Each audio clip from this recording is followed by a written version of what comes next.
Buenos días y muchas gracias una vez más a todos ustedes por acudir a esta comparecencia del Partido Popular. Como ven, me acompaña la diputada nacional, Ana Zurita, y el presidente del Partido Popular aquí en la isla, Manolo Domínguez. En primer lugar, en el día de hoy queremos denunciar la improvisación y falta de rigor del presidente Torres. Y digo esto porque ha esperado hasta última hora para anunciar las medidas de control de la pandemia que se mantendrán en Canarias tras la finalización del estado de alarma en la madrugada del sábado a domingo. Y claro, a estas horas, las medidas anunciadas por el presidente del Gobierno de Canarias no tienen ninguna validez si no las ratifica la justicia. Y eso todavía no sabemos cuándo va a ocurrir ni en qué sentido se pronunciará el Tribunal Superior de Justicia de Canarias. Y sin entrar a valorar la idoneidad de las medidas propuestas por el presidente del Gobierno de Canarias, creemos que el presidente Torres comete un grave error y demuestra un enorme desprecio por los derechos fundamentales y constitucionales de los canarios, porque es una temeridad anunciar de esta manera, pues, por ejemplo, toque de queda o limitaciones al número de personas que puedan reunirse tanto en un lugar público como en un lugar privado, es decir, en un domicilio, sin tener el aval previo de la justicia. Y es que, de nuevo, el presidente Torres, a poco más de 24 horas de la finalización del estado de alarma, actúa tarde y mal. Y esto lo que genera es incertidumbre, inseguridad jurídica y, sobre todo, confusión en la ciudadanía para el día después. Todos sabíamos desde hace tiempo la intención de Sánchez de no prorrogar el estado de alarma y de quitarse de en medio, dejando, como ha hecho en otras ocasiones, el marrón a los jueces y a las comunidades autónomas. Por eso es más que incomprensible que el presidente Torres haya esperado prácticamente al último día para decidir actuar. Y no como lo ha hecho, por ejemplo, Baleares, que ha solicitado el aval del Tribunal Superior de Justicia de esa comunidad para poder actuar y decretar las medidas pertinentes. Dicho esto, también quiero manifestar que estamos en un momento crítico para el control de la pandemia en las islas y que seguimos a la cola del país en el ritmo de vacunación. Yo les voy a enseñar los datos que publica hoy el Ministerio de Sanidad, o sea que la fuente es del Ministerio de Sanidad, donde pueden confirmar que la población con la pauta completa, Canarias, está a la cola. Solo por detrás está Baleares y Murcia. Y en cuanto a dosis, cuanto a la población con una dosis, estamos en la cola.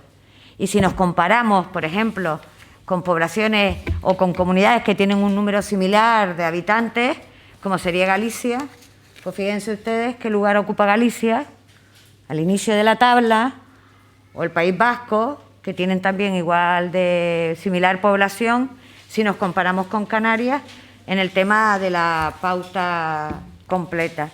Y claro, en esto estamos muy preocupados por lo que ello representa para la reapertura del mercado turístico y la reactivación de la economía.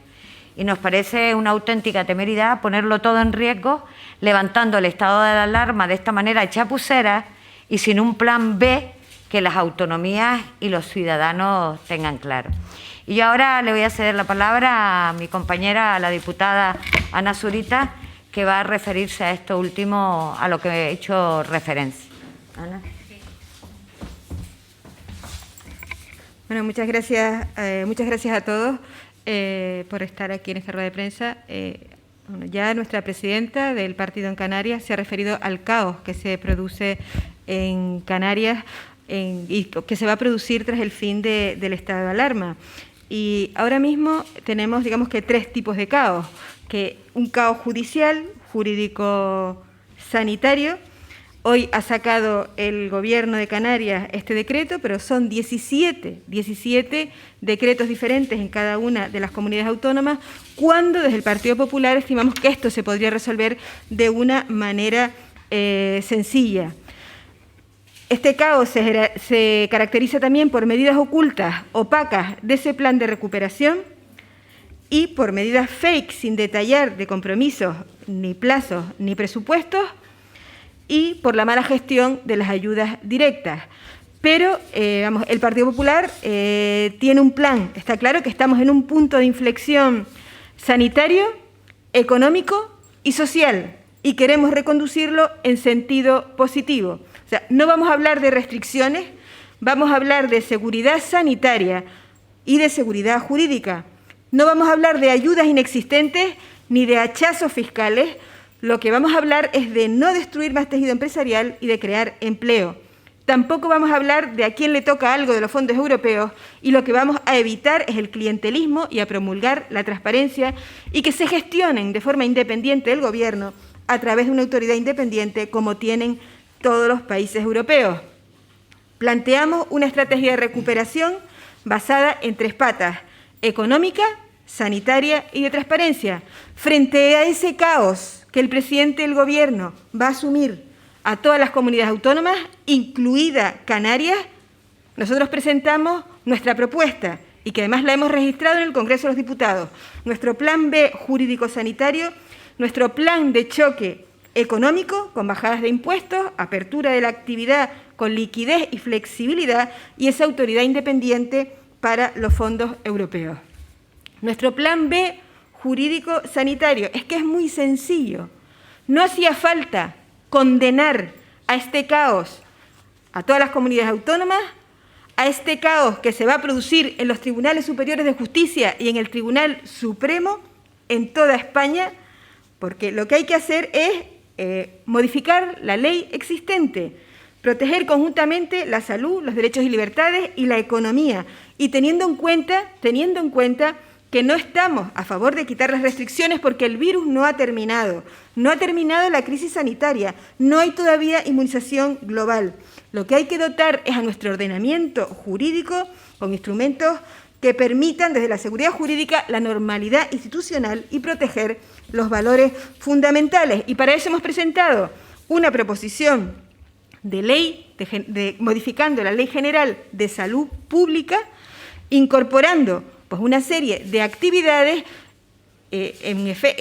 cuando hay una pandemia y cuando hay un problema grave sanitario en un país, para que se pueda hacer con normalidad y ateniéndose a los derechos constitucionales.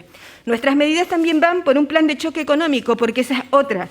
O sea, esto se ha hecho sin rigor absoluto, sin un plan B tampoco de recuperación. Y la crisis es global, pero no afecta de igual manera a todas las comunidades autónomas. Mientras Madrid tiene los mejores datos en mantenimiento del empleo, nos preguntamos que ¿por qué Canarias tiene los últimos? Pues habría que planteárselo, porque todas esas reformas generales que ha llevado el Gobierno contra la eutanasia, promoviendo ocupas, la ley trans, la verdad es que no impulsan la competitividad económica, sino son todo cortinas de humo frente al estado de caos en que nos está asumiendo este Gobierno. Nosotros proponemos, junto con nuestro plan B jurídico, un plan de rescate de la economía productiva con un fondo de apoyo financiero y capitalización de empresas, y no es suficiente dar crédito, sino ayudas directas que funcionen, un marco laboral estable y un plan de choque fiscal con excepciones a pymes y autónomos que no puedan desarrollar su actividad. Nos gustaría, le vamos a preguntar al Gobierno del Partido Socialista qué impuestos no han subido. No se puede someter a España a este caos. O sea, un caos sanitario y encima un hachazo fiscal que agrava, como hemos sabido hoy, agrava principalmente a Canarias. Y luego una autoridad independiente que gestione los fondos europeos. Eso es fundamental para nuestra recuperación, porque no se puede, además del caos sanitario, establecer un plan de fondos europeos que solo atienda al clientelismo. Los fondos son para los españoles y no para el Gobierno. El Gobierno los ha convertido en un fiasco y no sabemos todavía su destino. Y ahora, para Tenerife, el caos se acrecienta por las medidas que no ha tomado el Gobierno o que ha dejado de tomar, y en el que va a profundizar nuestro presidente Manuel Domínguez, que le cedo ahora mismo la palabra. Muchas gracias. Muy buenos días, muchísimas gracias por acudir a esta convocatoria de prensa.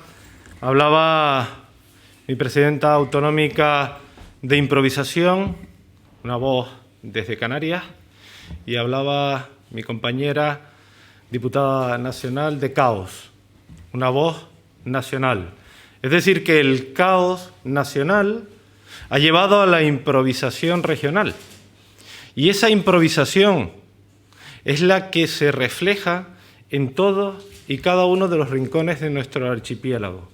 Y en Tenerife, que hace falta enviarle un mensaje a la ciudadanía de que despierte, porque a mí me gustaría escuchar a un tinerfeño, a una tinerfeña que viva en el norte, hablar de la TF5, hablar del puerto deportivo comercial del Puerto de la Cruz, si vive en el sur, hablar de la TF1, del puerto de Fonsalía. En definitiva, si vivimos en esta tierra, me gustaría que despertaran y hablaran de la inmigración o de la regasificadora, esa instalación que tan necesaria se hace para poder cumplir el desarrollo industrial que exige Europa, para caminar hacia las energías verdes. Y sin embargo, parece ser que aquí, en nuestra tierra, no es posible. Y hoy ustedes estarán diciendo, ¿y eso qué tiene que ver con la parte sanitaria? 15 meses después, creo que no existe nadie que tenga la menor duda de que el caos sanitario ha provocado una desorganización, una improvisación en la economía. Que cuando se toman medidas sanitarias no vienen acompañadas de medidas económicas que permitan que la pequeña y mediana empresa siga adelante, que permitan la evolución de nuestra economía y que, por lo tanto, nuestra gente, esa que la está pasando mal porque está en ERTE, porque ha perdido sus puestos de trabajo, tengan una luz al final del túnel. Pero aquí en Canarias, y aquí en Tenerife en particular, podemos hablar de innumerables inversiones, infraestructuras, de innumerables necesidades, que ese caos lleva a la desorganización y todavía no tienen solución. Por lo tanto, hoy queríamos transmitir ese mensaje a la ciudadanía que después del día 4, en esas elecciones que se reflejaron en Madrid, invitan a pensar que la ciudadanía está harta del enfrentamiento, de la bronca, del caos, de la improvisación. Y hacemos un llamamiento al presidente de la Comunidad Autónoma, Ángel Víctor Torres, para que de una vez por todas deje de ser cómplice, deje de ser artífice de esa improvisación en todas y cada una de las cuestiones que hoy le acabamos de mencionar. Ha dicho nuestra presidenta autonómica, Australia Navarro, qué es lo que sucede con esa inseguridad jurídica que nos puede provocar a partir de este momento. Así que espero que Tenerife despierte, espero que la ciudadanía hable, exija y pida lo que en esta tierra nos merecemos. Muchas gracias. Ahora estamos a su entera disposición para responder a las preguntas que ustedes estimen oportunas. También ha explicado, porque escuché la comparecencia por parte del consejero de Sanidad explicando, de Madrid me refiero, explicando las medidas que adoptaban y dejaban bien claro que en modo alguno lo que iban a hacer es adoptar unas medidas que supusieran restringir derechos fundamentales y que medidas como las que usted ha puesto de manifiesto en modo alguno vulneraban estos derechos. Nosotros aquí hoy lo que estamos es denunciando y lo queremos dejar muy claro. No estamos entrando en las medidas que puedan ser idóneas o no. No estamos en esa tesitura. Nosotros estamos denunciando que no se puede tomar unas medidas que vulneren derechos fundamentales sin tener el aval de los tribunales, en este caso del Tribunal Superior de Justicia de Canarias. Y en Canarias se hace siempre las cosas tarde y mal. Se hace a última hora, no se tiene el aval, cuando todos sabíamos desde hace ya bastante tiempo, y concretamente lo sabía el presidente Torres, de que lo que tenía que haber hecho es, en primer lugar, llevar estas medidas al Tribunal Superior de Justicia de Canarias y para hacer lo mismo que ha hecho, por ejemplo, Baleares, que él mismo la puso de ejemplo. Baleares ha pedido el aval del Tribunal Superior de Justicia de esa comunidad, lo ha obtenido y entonces pues aplica las medidas cuyo aval tiene por parte de la justicia. Aquí no, aquí hacemos las cosas mal y eso evidentemente genera inseguridad jurídica y sobre todo angustia a la ciudadanía. Con la modificación de la Ley General de Salud Pública, decirle que tenemos el aval del Consejo de Estado, que ya se manifestó en ese sentido, y hay una directiva también de la Comunidad Europea del 2005 que han adoptado otros países, donde hablan de modificar la legislación ordinaria. Esto es una ley orgánica que limita. O sea, lo que ya está en la proposición de ley registrada en el Congreso de los Diputados, o sea, lo que hace es definir una serie de, digamos, de actividades o de acciones que podrían tomar los gobiernos, tanto central como autonómicos, pero ya con el aval de esa ley orgánica en caso no solo de esta pandemia del COVID, o sea, que no es para una situación excepcional, sino para casos donde haya una transmisión de alguna enfermedad, contagio, y tenemos, digamos, el aval del Consejo de Estado, que ya se pronunció, y también seguimos por una directiva europea del 2005. O sea, eso, lo que nosotros hemos registrado, ya lo ha recomendado el Consejo de Estado al Gobierno, pero el Gobierno no lo ha hecho, pues no sabemos por qué. Porque estaban más cómodos en el estado de alarma, porque, dígame usted, si en un año que ha transcurrido desde la declaración del primer estado de alarma, más de un año, no había tiempo de modificar esta ley orgánica o de sacar un real decreto ley para modificarla, como han hecho para tantas cosas. Si hay una ley orgánica que avala esa restricción de derechos fundamentales, justificado como está recogido en esta ley que estamos proponiendo, digamos que estaría cubierto y que el Estado tendría, digamos, todavía la facultad, amparado en esa ley, de tener el mando único sanitario. Y en virtud de eso podría aplicarla. Ahora mismo no hay nada, sino un estado de alarma. Entonces, ahora mismo cualquiera, claro, a mí se me ocurre, me coge un policía por la calle a las 12 de la noche y, por supuesto, que si me pone una multa voy a denunciar porque está restringiendo mi libertad. Ahora mismo estamos en esa situación. Desde el Partido Popular lo que tenemos muy claro y denunciamos es que los derechos fundamentales de los canarios no pueden estar en manos de Torres y sus socios de gobierno. Las cosas hay que hacerlas de la forma correcta. Para poder adoptar las medidas que ayer nos anunció el presidente Torres, tenía que hacer como se ha hecho, por ejemplo, en Baleares. Y además poniendo el mismo ejemplo al que se refirió el presidente Torres. Solicitar el aval del Tribunal Superior de Justicia de Canarias antes de que se produjera el hecho que nos ocupa.